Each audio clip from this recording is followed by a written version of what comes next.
Need to update your Xfinity Home Security code? It's crucial for maintaining system security. You can easily change it via the Keypad or the Xfinity Home app. Let's walk through the Keypad method. First, ensure the system is disarmed. Enter your master code on the keypad. Navigate to Settings, then User Management, and Change Code. Select the code to change, enter the new one, and confirm. Now for the app method. Open the Xfinity Home app and log in with your Xfinity ID and password. Tap the security panel icon, then go to Settings and Access Codes. Choose to add, edit, or delete a code, enter the new one, and sync. Enable multi-factor authentication if prompted for enhanced security.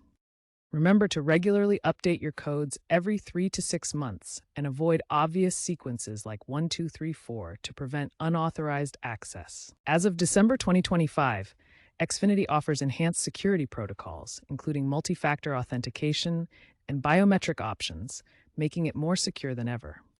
First, change your code via Keypad.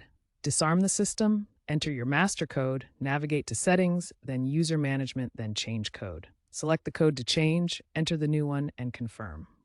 Now change your code via app. Open the Xfinity Home app and log in. Tap the security panel icon, then go to Settings and Access Codes. Choose to add, edit, or delete a code, enter the new one, and sync for real-time updates.